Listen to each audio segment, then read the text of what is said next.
developer Milestone's Ride series is well known among racing game enthusiasts, but Ride 4 suddenly blew up in 2021 thanks to a viral video showcasing its photorealistic visuals. The latest entry, Ride 5, is the developer's first game that's exclusive to current-gen consoles, so it's only natural that expectations are, once again, off the charts for this one. Ride 5 builds upon what came before, not just in the gameplay department but also visuals, and it looks absolutely beautiful. There are a few minor rough edges here and there, but the end result is nothing short of extraordinary. Graphically, Ride 5 has the potential to stand its own ground against the likes of Gran Turismo 7 and Forza Horizon 5. We tested the game on the PS5, and here's our complete technical analysis of Ride 5. Game engine and overview. Much like Ride 4 before it, Ride 5 is also built using Epic's Unreal Engine.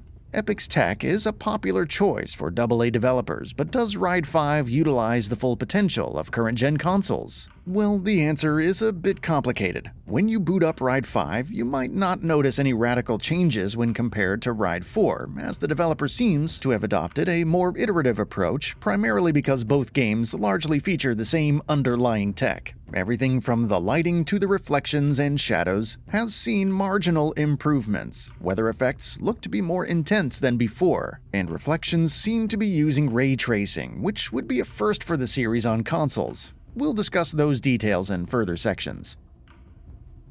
Motorcycles.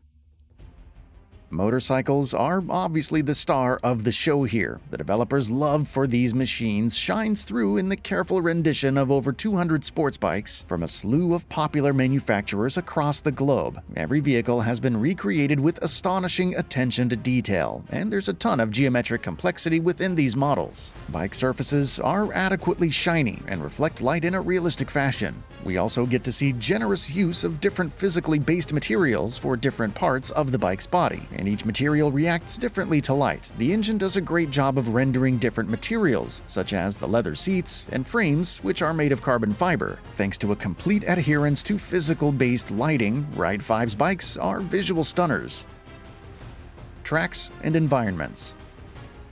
Coming over to the tracks, Ride 5 features a vast amount of options when it comes to choosing where to race, and the environments look fantastic for the most part. The tracks look superb with high-quality textures, and the screeching of bikes leaves visible marks and smoke trails on the surface, which looks pretty realistic as well. The surfaces surrounding the racetrack are covered with rough ground, so skirting along the path results in thick trails and dense clouds of dust. The asset quality is generally high across the board, and everything from the track itself to the stands flaunts a high number of polycounts.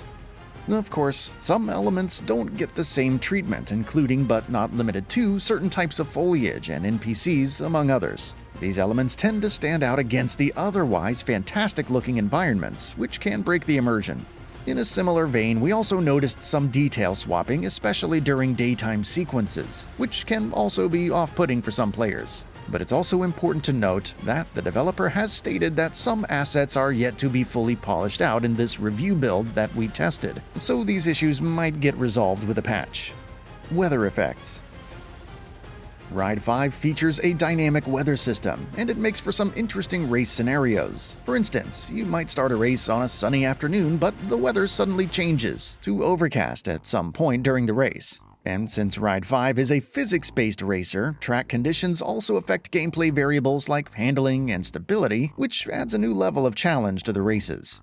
As was the case in Ride 4, weather effects are pretty realistic in Ride 5 as well. Individual raindrops can be seen accumulating on the bike body, and it looks really gorgeous, especially in the first-person camera view. These droplets seem to have physics properties, and they can also slide along while you swerve your bike across sharp turns. Puddles of water also gradually form on tracks, making it a tad difficult to race. Sky rendering is also an important aspect here, and Ride 5 uses volumetric clouds in its presentation, but it can be somewhat inconsistent. Clear skies have only a few clouds scattered throughout the skyline, which tends to highlight the rather low quality of the volumetric meshes, while overcast conditions have a higher number of clouds, which looks a lot better thanks to their density. Lighting and reflections. Switching gears over to the lighting, Ride 5 utilizes the same global illumination method as seen in Ride 4, and it works to great effect over here as well. Direct lighting does a good job of aggregating a realistic picture, and the game also performs pretty well in challenging nighttime scenarios where we get to see a ton of smaller light sources illuminating the track and surrounding areas. Shadows are crisp, for the most part, though you might be able to make out some shimmering artifacts here and there. Shadows aren't cast for objects far away from the camera, and you might encounter rare instances of shadow pop-in while racing at high speeds as well. As for the reflections, Ride 5 seems to be utilizing a ray-traced implementation, which looks really good in action. Reflections on side view mirrors are appropriately high resolution. This quality doesn't degrade as you steer your bike along corners. Bikes feature shiny surfaces, and as expected, light bounces off of them, which allows the players to see the insane amount of details that the developer has put into them. Post-processing, PS5 parameters, and conclusion. Finally, we come to the post-processing side of things. Motion blur is an important element in Ride 5's presentation, and the implementation looks to be of high quality. As for the anti-aliasing pass, the game seems to be utilizing an FXAA-based solution. It does a good job of cleaning up the image for the most part, but you will be able to make out some jagged edges and artifacts if you peep in too closely. As mentioned previously as well, Ride 5 retains the 60 frames per second gameplay of its predecessor, and there's no graphical options to choose from in the case of the PS5. You get an upscaled 4K image with a frame rate target of 60 frames, and the game does a good job of holding the performance in even the most demanding of situations. We didn't notice any substantial frame drops in our tests, and we're pretty satisfied with the performance on PS5.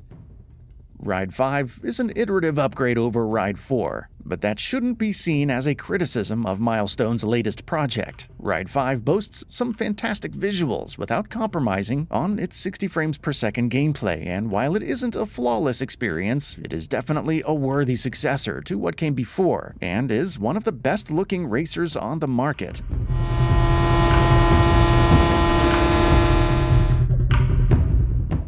And that brings us to the end of the video. A quick request: we upload new videos every single day, and if you like what we're doing, please consider subscribing. It really helps us out. Also, don't forget to enable all notifications by clicking the bell icon so that you can receive daily video updates.